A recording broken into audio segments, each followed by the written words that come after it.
देखो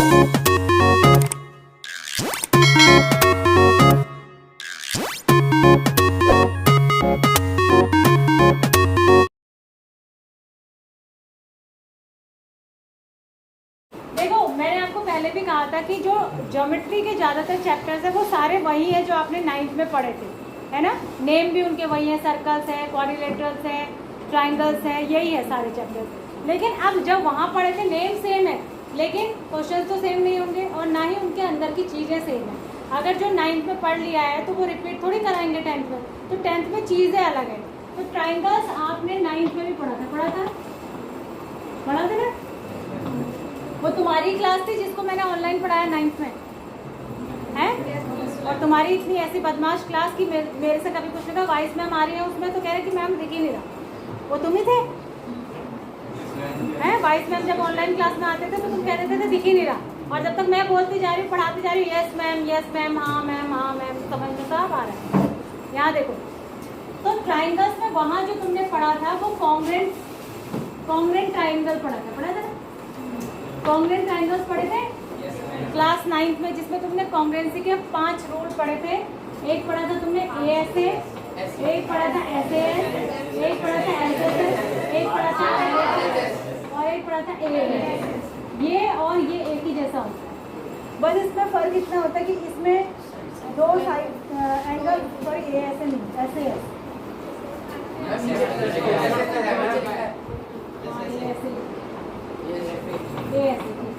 ठीक है।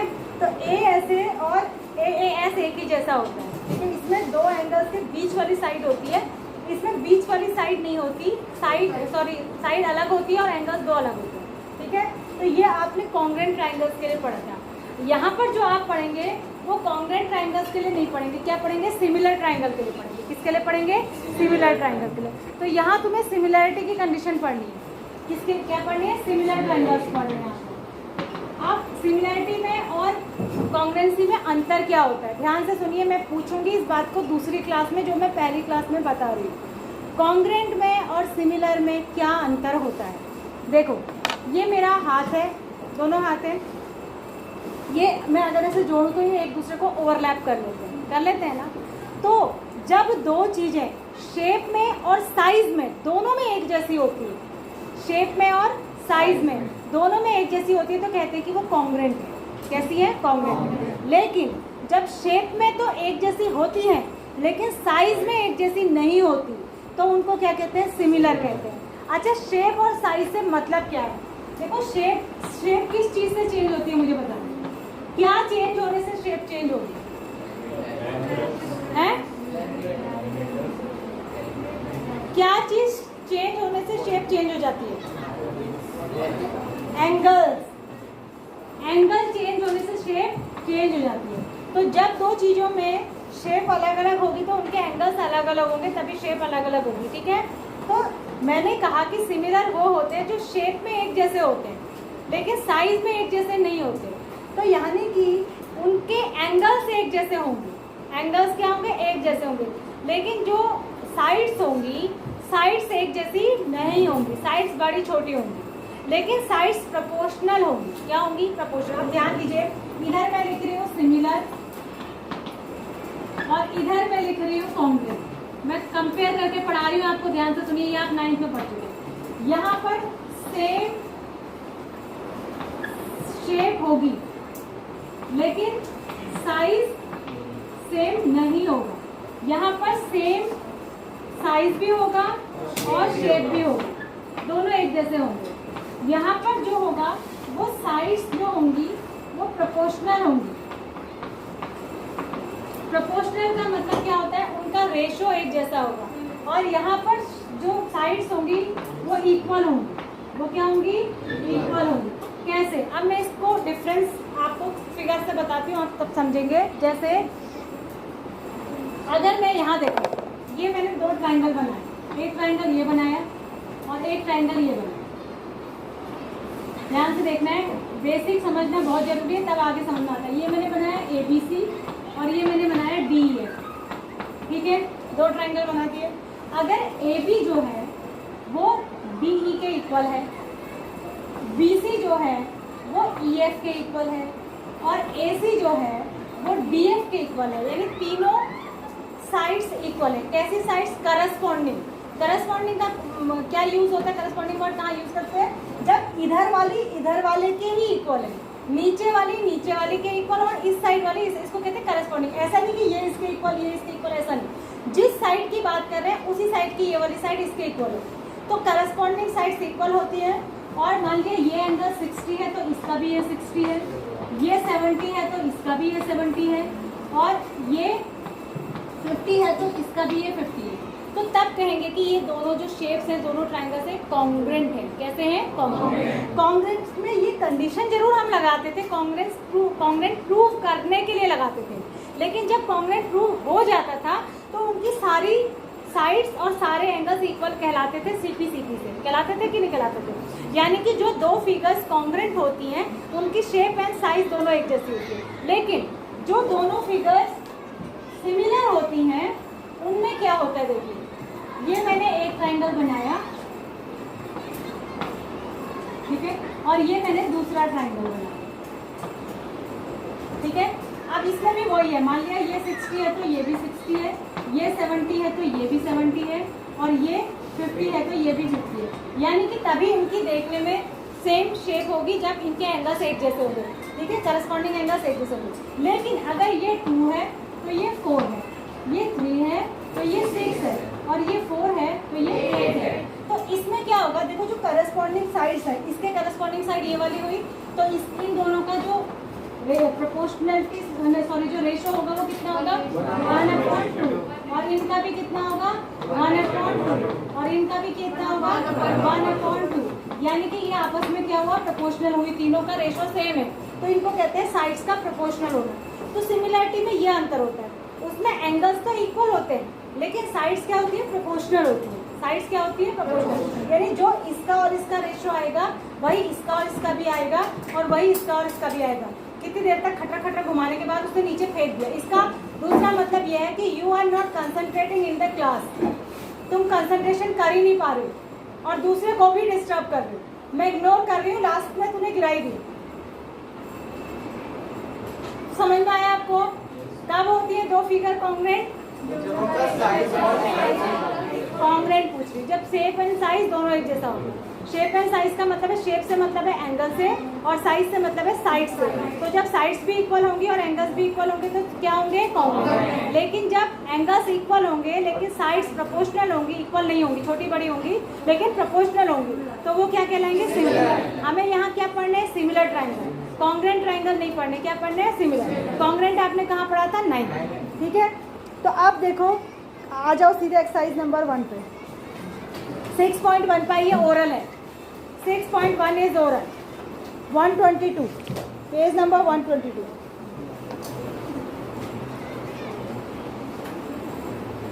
Page number 122।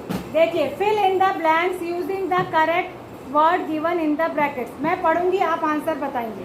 All circles are congruent. अब आपको समझ में आ गया कि सारे सर्कल्स क्या होते हैं? सिमिलर होंगे, कॉन्ग्रेंट नहीं होंगे। कॉन्ग्रेंट कौन से सर्कल्स होंगे?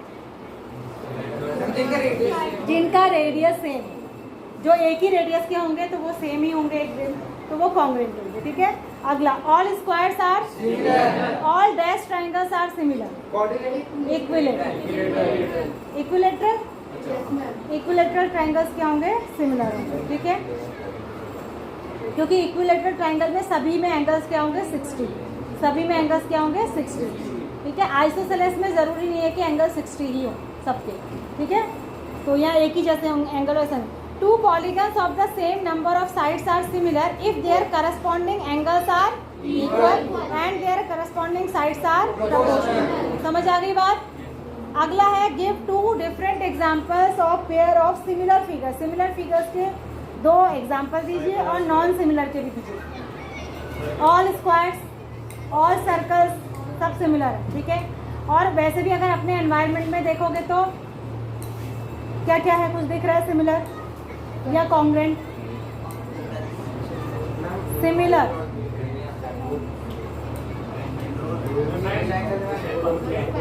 सिमिलर पूछ रही हूँ मैं। जैसे हाँ, सिमिलर बताओ। ये सिमिलर है। सिमिलर होने के लिए साइड्स प्रोपोर्शनल भी होनी चाहिए। तो यहाँ तुम बहुत सारे एग्जाम्पल कॉन्ग्रेंट के दे सकते हो, सिमिलर के नहीं दे सकते। यहाँ पर दे सकते हो नहीं। ये जो है ये बोर्ड जो है ये स्क्वायर शेप का नहीं है, वो स्क्वायर शेप का है। तो ये दोनों सिमिलर भी नहीं हुए, कॉन्ग्रेंट भी नहीं हुए। सिमिलर भी नहीं हुए, कॉन्ग्रेंट भी नहीं। तब इनको सिमिलर कहते जब होते दोनों स्क्वायर ही, होते दोनों स्क्वायर ही, तब हम कहते कि एंगल तो दोनों के 90-90 है और शेप भी स्क्वायर है, तो तब कहते कि ये दोनों सिमिलर। ये दोनों डोर्स जो है वो क्या होंगे, कॉन्ग्रेंट होंगे। क्या होंगे, कॉन्ग्रेंट होंगे।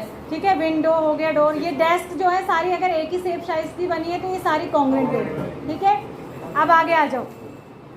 तो जैसे आपने कॉन्ग्रेंसी की कंडीशंस पढ़ी थी 4-5, ऐसे ही सेम सिमिलरिटी की भी कंडीशन होती है 4-5, यही होती है वो भी यही होती है सेम।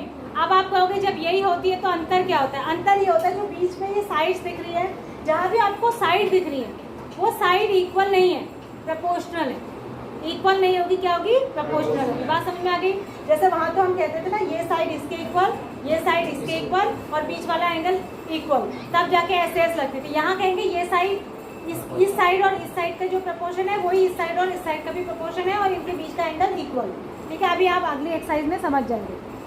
तो यहाँ पर पेज नंबर 123 देखिए, इसमें लिखा है सिमिलरिटी ऑफ ट्राइंगल। मैं आपको ये पूरा समझा चुकी हूँ, मैं खाली बुक में से रीड कर रही हूँ। Two triangles are similar if their corresponding angles are equal and their corresponding sides are in the same ratio, जिसको कहते हैं प्रोपोर्शनल। सेम रेशो को क्या कहते हैं, प्रोपोर्शनल। ठीक है, अब इसमें जो थ्योरम नंबर 1 है 6.1, थ्योरम नंबर 6.1 इसको लिख लो। Most most most most most जितने मोस्ट आगे से लगा सकते हो, मोस्ट इम्पोर्टेंट थ्योरम, जितने मोस्ट लगा सकते हो 1000 टाइम मोस्ट लगा लो। इसको कहते हैं बीपीटी। इसका दूसरा नाम है basic proportionality theorem. Basic proportionality theorem कहते हैं इसको, और ये बीपीटी के नाम से भी पूछी जाती है एग्जाम में। आपको सिर्फ एक स्टेटमेंट लिख के आ जाएगा कि प्रूव बेसिक प्रोपोर्शनैलिटी थ्योरम। ये नहीं लिख के आएगा इसका स्टेटमेंट, वो लिख देगा प्रूव बेसिक प्रोपोर्शनैलिटी थ्योरम, और आपको पता ही नहीं है कि आपकी बुक में बीपीटी है क्या। तो इसमें लिख लो बीपीटी और ब्रैकेट में उसका पूरा नाम लिखो, बेसिक प्रोपोर्शनैलिटी थ्योरम।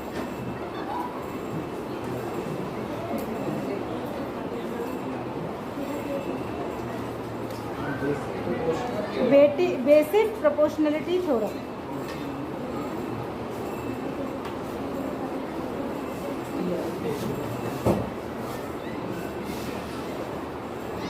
अब ये लिख लिया आपने इतना। नाउ कंसंट्रेट, सीधे बैठिए। इस थ्योरम को पढ़ने से पहले, इस थ्योरम को सीखने से पहले, ये थ्योरम 99% चांसेस है कि आपके एग्जाम में आएगी, बोर्ड के एग्जाम में। ठीक है, ये हम मान के चलते हैं कि आएगी ही आएगी, या तो ये तो आएगी आएगी, इसके साथ और में दूसरी भी आ सकती है। इसको प्रूव करो या इसको प्रूव करो। बहुत अच्छा है कि आप इसी को प्रूव करें, अच्छी थ्योरम है और इसका इस्तेमाल बहुत जगह होता है क्वेश्चंस को सॉल्व करने के लिए। इसका मैं स्टेटमेंट पढ़ रही हूँ, ध्यान दीजिए क्या कह रही है ये। If a line is drawn parallel to a side of a triangle to intersect the other two side is sorry क्या पढ़ा मैंने।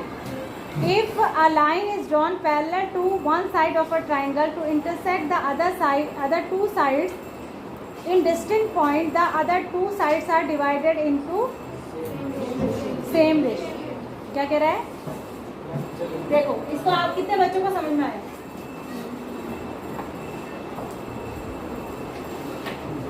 ये ABC एक ट्राइंगल, इसको थोड़ा बड़ा बनाती हूँ मैं क्योंकि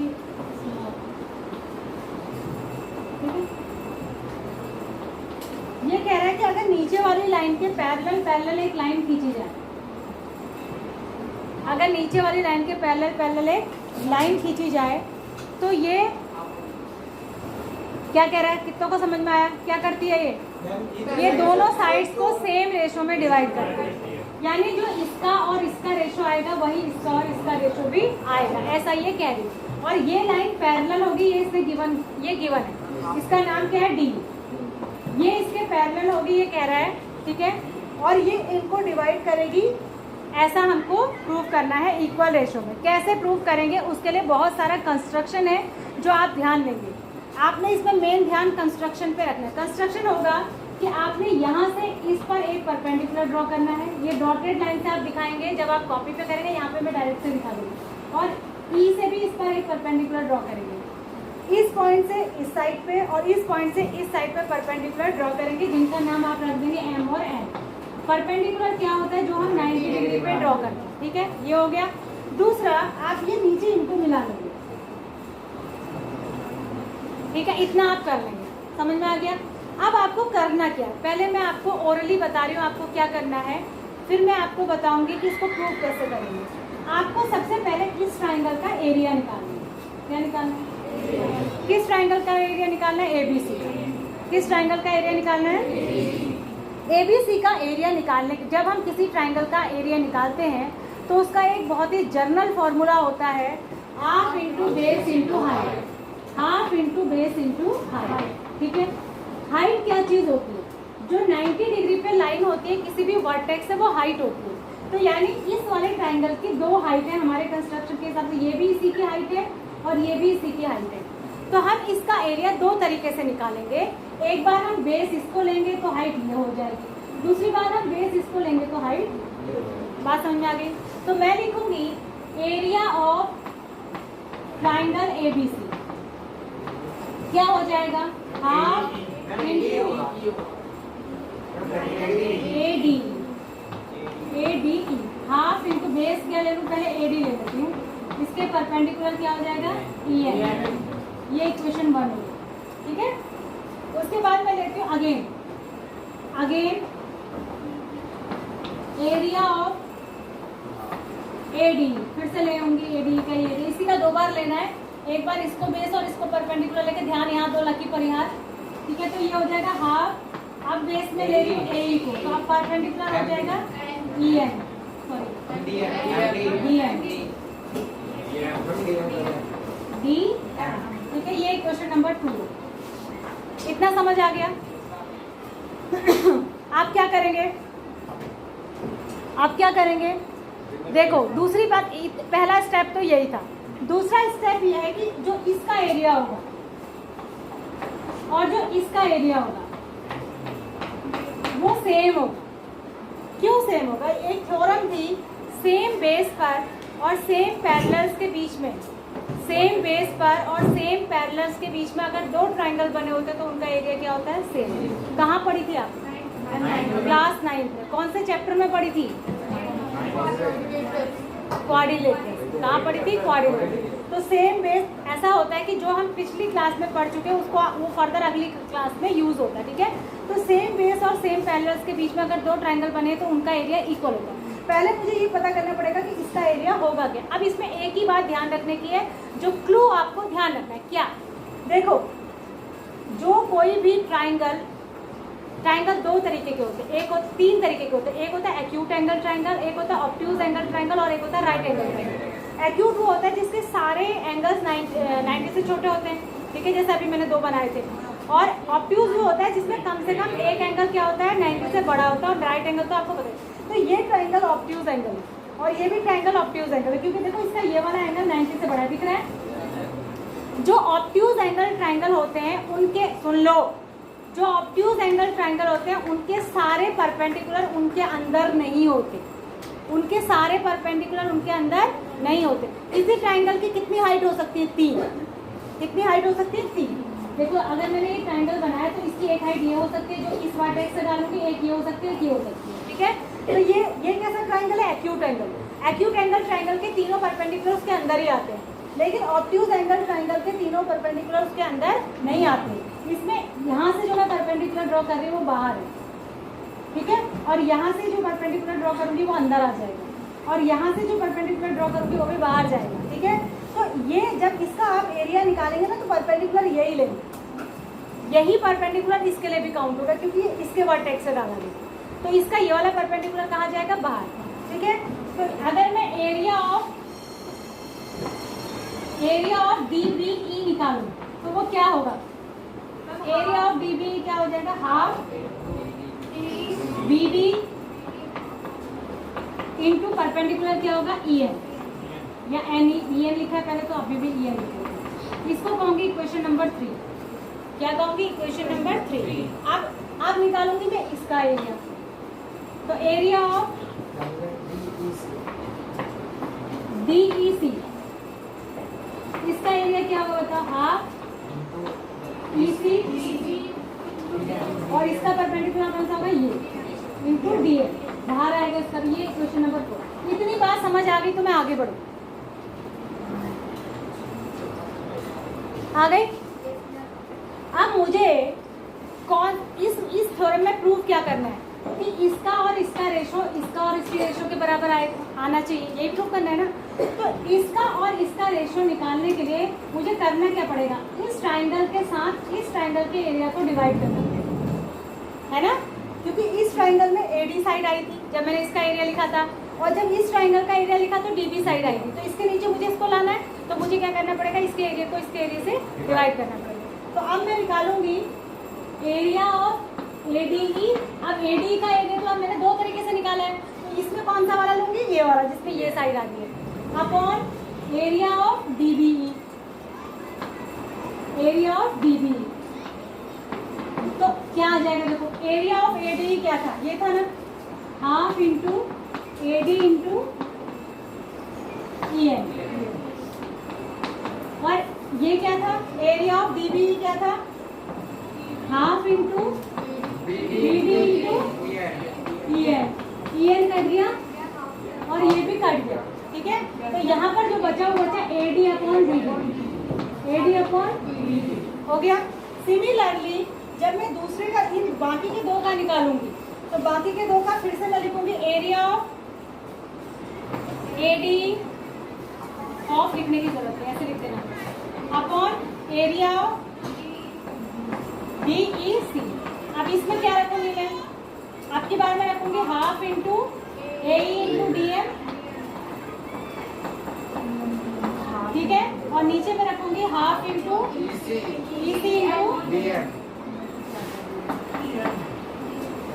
DM ही तो है, DM से DM करके ये करता, तो ये कितना आ गया, AE अपॉन EC।